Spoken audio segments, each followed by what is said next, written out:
is how the way you're reacting right now to what's going on around you, is it good? Is the way you're reacting good for you? Is the way you're reacting good for those around you? See, there's a lot going on around us right now, in our own communities, in our city, in the cities across our nation. And there's a lot of hurt and a lot of fear and a lot of anger where people feel like they're being taken advantage of. They feel like their rights are being stolen from them. They feel like the government is overreaching and oppressing them. And as a result, the hurt that's in us starts to come out of us in anger, and the resentment in us comes out of us, and it lashes out of us at those that we feel are hurting us. See, the brokenness around us mirrors the brokenness in us. And certainly our cities have their share of brokenness. Your city has brokenness. My city has brokenness. The cities of our nation are suffering brokenness. The opioid crisis, domestic violence, alcohol abuse, child abuse, all on the rise significantly over the last 6 months. Why? Because people are spending more time at home, and so they're taking their hurt out on those that are right in their own home. They're hurting those they should love the most, and they're using alcohol and drugs to numb the pain that they feel inside. And so the brokenness in one of us becomes brokenness in our city, right? The statistics are on the rise, but it's not just drug abuse and child abuse. It's not just alcohol mistreatment or mistreatment of a spouse. We've got unstable homes where kids are growing up in unsafe environments, causing our foster care system to balloon with more kids needing care.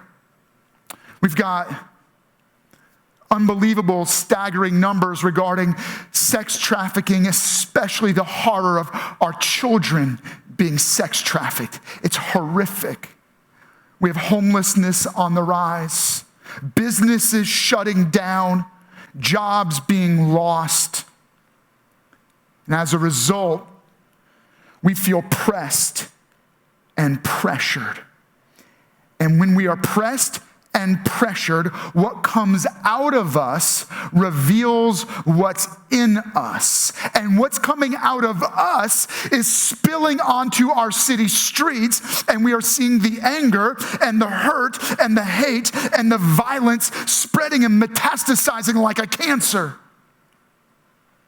Certainly in Jesus' time, he saw this. This was the national mindset of an oppressed nation. You think Jesus was just talking to a bunch of religious people? No, he was talking to angry people looking for a revolution. And so Jesus, he was speaking one of his most well-known sermons. It's called the Sermon on the Mount. It's recorded by a guy who became a friend and follower of Jesus. His name was Matthew. And in Matthew chapter 5, Matthew captures the part of this sermon. And Jesus quotes one of his nation's favorite lines. He says, "Oh, you've heard it said, eye for an eye and tooth for a tooth." He goes, "I know you want revenge. You've been beat down and you want to beat back. You've been fought against and you want to fight back." He goes, "You've heard it said that if they take your eye, you can take an eye. If they knock out your tooth, you knock out more of their teeth." And what happens with this mindset is things escalate wildly out of control. And Jesus was speaking to an angry group of people, an angry crowd, because the angry crowd represented an angry nation.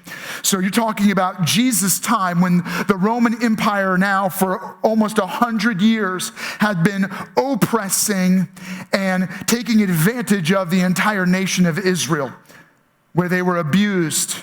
Women were systematically raped. Men were systematically murdered.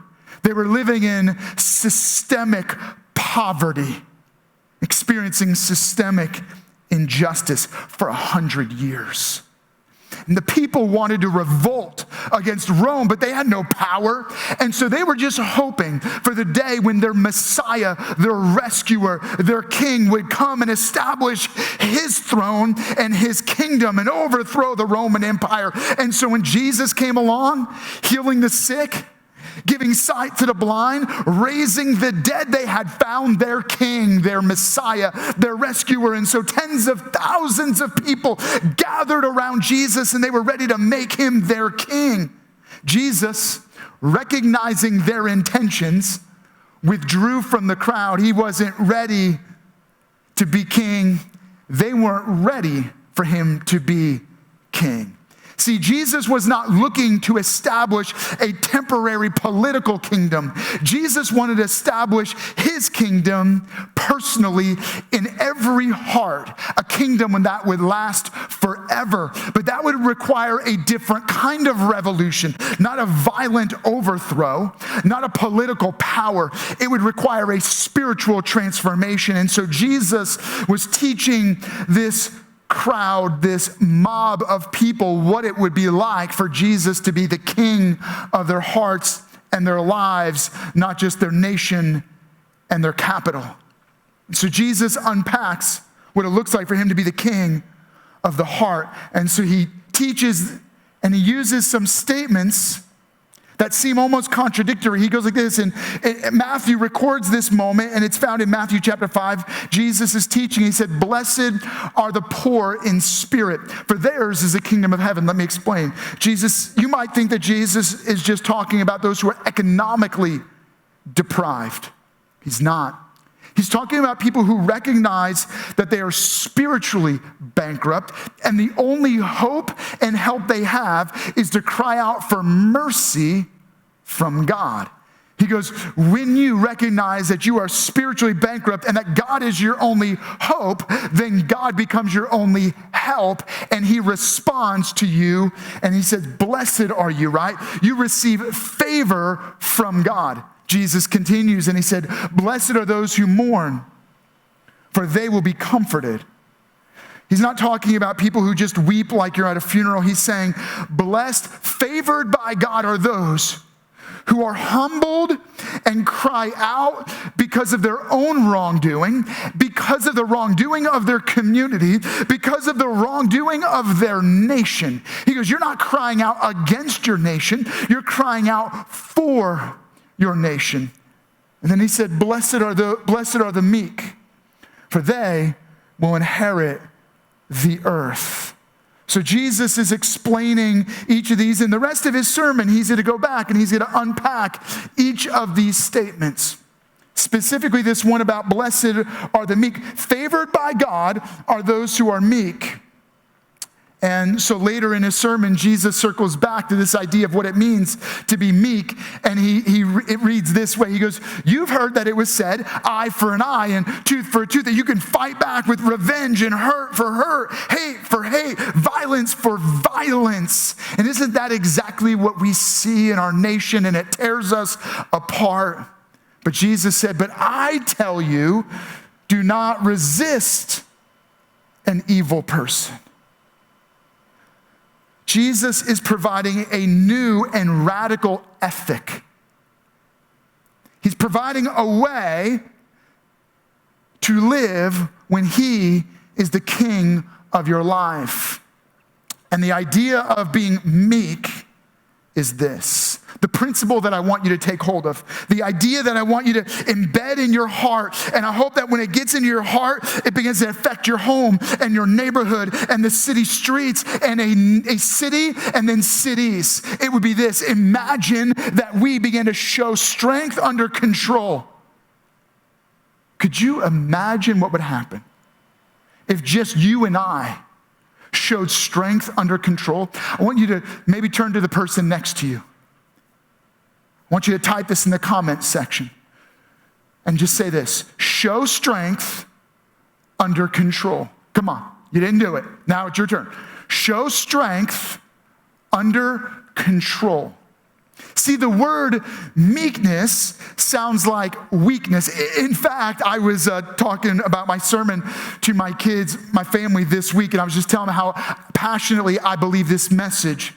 hits right at the core of what our community, our city, and our nation is going through right now. And I said, man, I just feel like this message speaks right to where we're at in this moment. And I told him I'm going to be preaching about meekness. And one of my daughters goes, Daddy, I didn't realize Jesus was saying, blessed are the meek. I thought he said, blessed are the weak. And I said, exactly, that's what everybody thinks. They think that Jesus is saying it's weakness. And as a result, you and I have believed that we had to roll over and play dead, that we've got to let people walk all over us, that you just have to be nice and kind all the time. And you're thinking to yourself, that's not possible. Here's the thing. Meekness is not weakness. It is strength under control. It is gentle restraint. It means I have the power to do something, but I restrain myself with control in gentleness. Impossible, you say? You're probably right. You're right. If you and I exercise meekness, gentle restraint, others may walk all over us. It's impossible. Somebody is gunning for you. You can't just roll over and play dead. You'll get destroyed. I mean, imagine the whole nation just rolls over in meekness.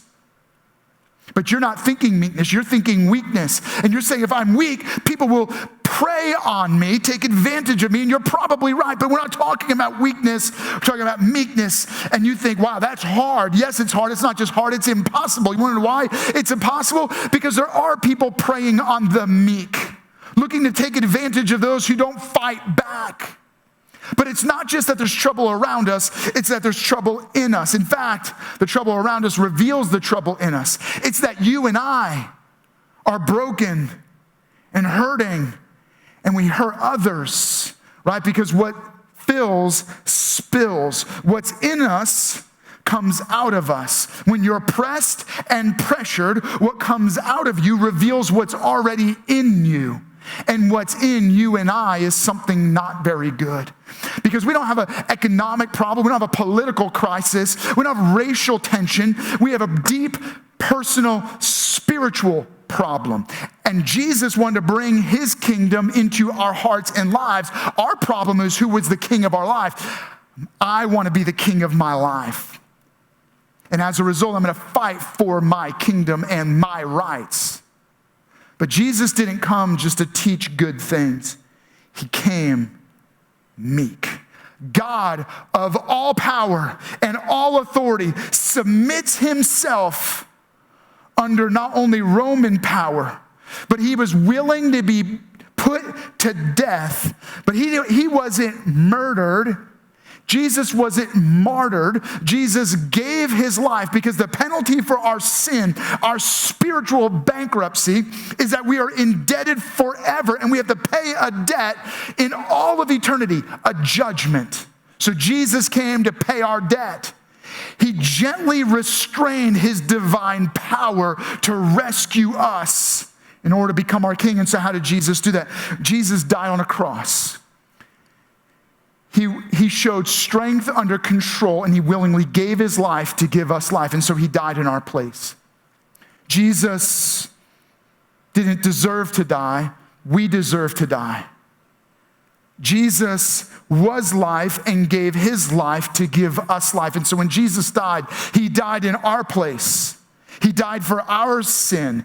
His life paid the debt for our spiritual bankruptcy, so that when you and I believe in Jesus by faith, we are forgiven of sin, guilt, and shame removed, the anger and the hurt and the hate purged from our hearts, where now we invite Jesus to sit as the king of his kingdom in us.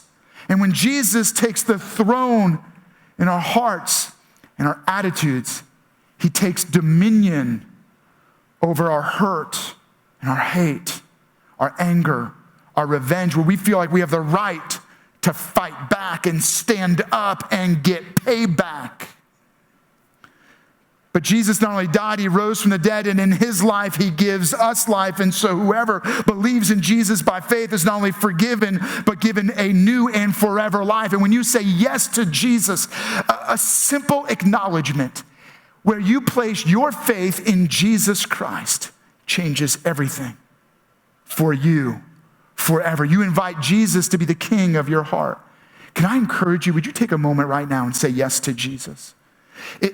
Online, you can type in the comment section, yes to Jesus, and our team will follow up with you. If you could, you can shoot us a text.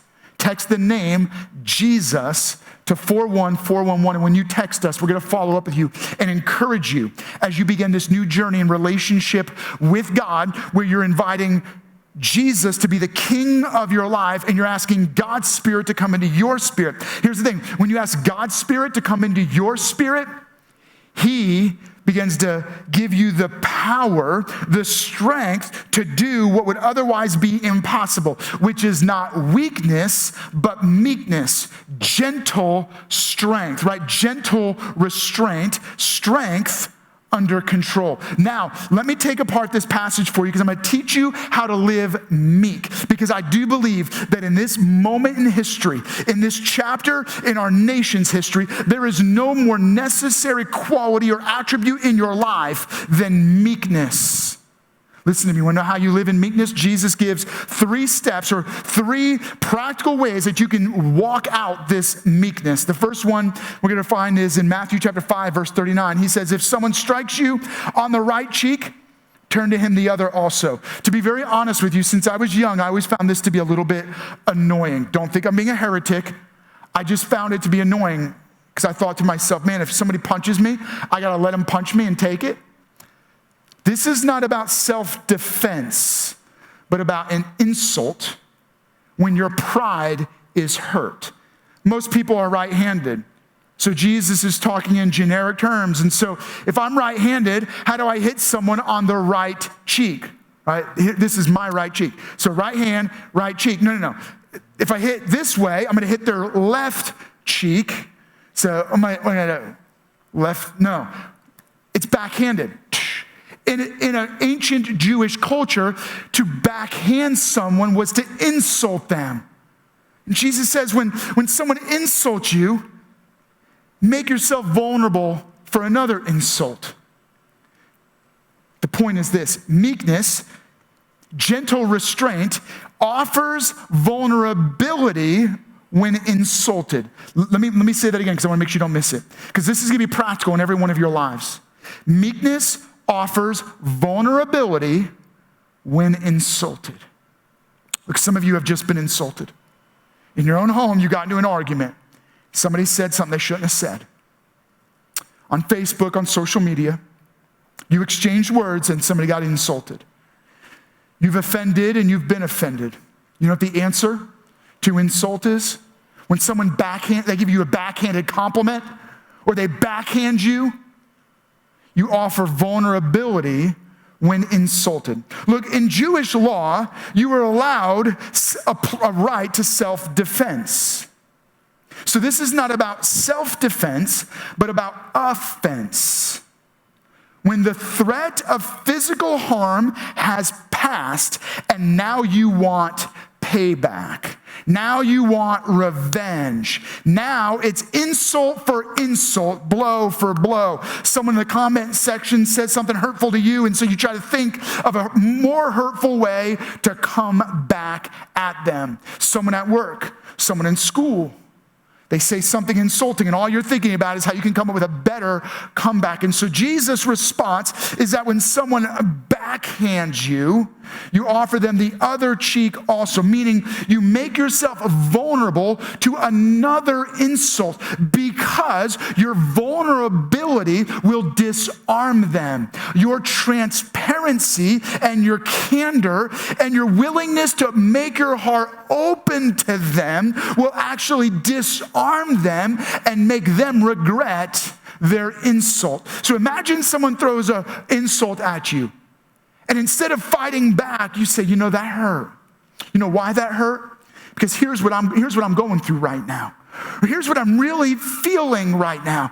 And suddenly your vulnerability exposes your heart, which is filled with Jesus and Jesus' love. And suddenly the vulnerability of your love, which is gentle restraint, disarms their blows of insult, making them regret their attitude and their hurtfulness.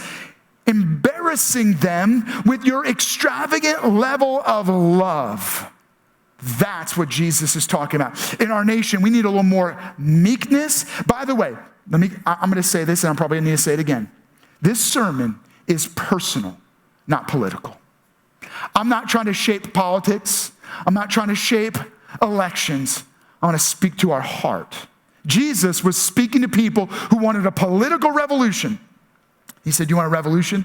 It starts in your heart when you have Jesus as the personal king of your life. And the way you begin to live out meekness is vulnerability when insulted, transparency. You know, Paul, the Apostle Paul, wrote a letter to the church in Rome. I mean, here's the capital of the Roman Empire, and he's instructing them in a similar teaching. In Romans chapter 12, he says this, do not repay anyone evil for evil, right? Eye for eye, tooth for tooth. If your enemy is hungry, feed him. That's vulnerability. That's compassion. If he's thirsty, give him something to drink. In doing this, you will heap burning coals on his head. He goes, you want revenge? You want payback? Compliment when they insult you. Be compassionate to their criticisms, and it'll be like burning coals on their head. Do not be overcome by evil, but overcome evil with good. Another renowned leader of the church, an American icon of social justice, Martin Luther King Jr., said it this way. He goes, that old law, an eye for an eye, leaves everyone blind. Just pause and think about that. If everyone's insult for insult, everyone's insulted. If it's eye for eye, everyone's blind. And if it's tooth for tooth, we all look like West Virginia. I'm kidding. Those of you joining us from West Virginia, we love you. He goes like this. The time is always right to do the right thing. Darkness cannot drive out darkness. Only light can do that. Hate cannot drive out hate. Only love can do that. You get it? Vulnerability when insulted.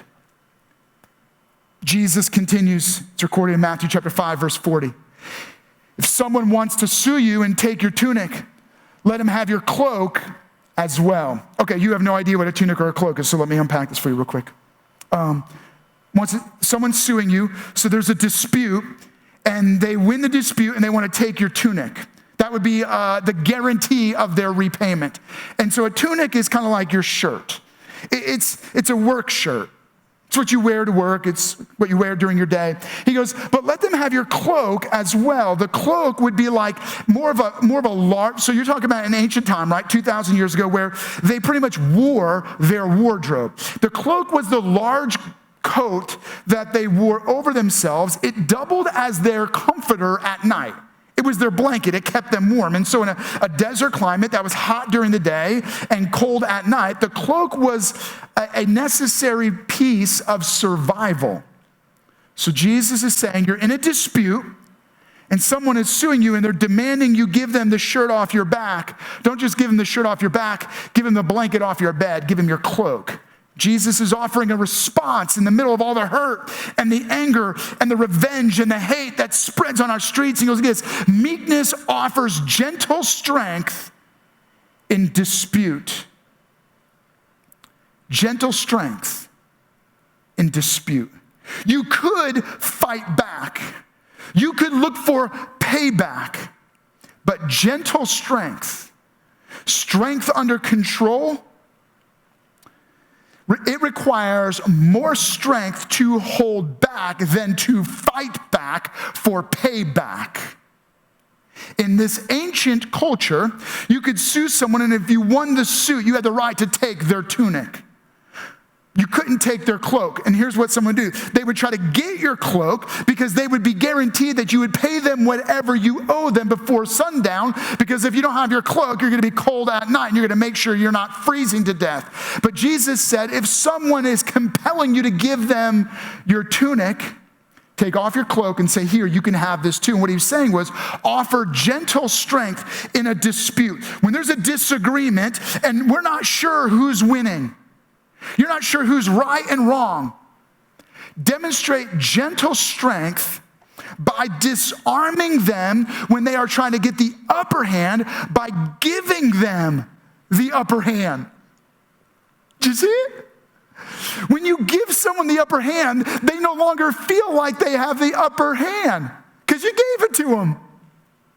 It's kind of like, you didn't win, I let you win. And then suddenly you don't feel like you won anymore. That's what Jesus is saying. He goes, if you let him win, you go, okay, here's my cloak. I'm going to guarantee that I'm going to make this right. It disarms people. Meekness is gentle restraint by not exercising all the power you could, but by giving more than you have to. So here's what it means. You're in a disagreement. It means you don't have to listen to the other person, but you would disarm them and you would give them the upper hand if you listened to them first before you spoke. And because you gave them the upper hand, they no longer feel like they have the upper hand. And so after they listen to you, they feel the need to, after you listen to them, they feel the need to listen to you. Choose to understand rather than to be understood. Choose to give rather than demand someone give to you. And exercise an extraordinary level of generous love that disarms those that you are in a dispute with. Finally, Jesus is teaching on meekness.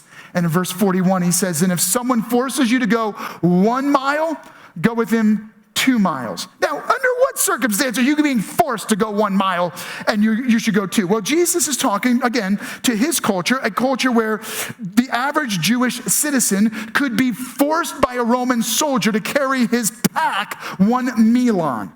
About 1 mile, 1,943 steps. And Jesus said, when you are forced to carry the pack of a Roman soldier 1 milon, go 2 milon. The point is this: meekness offers to serve when others are demanding.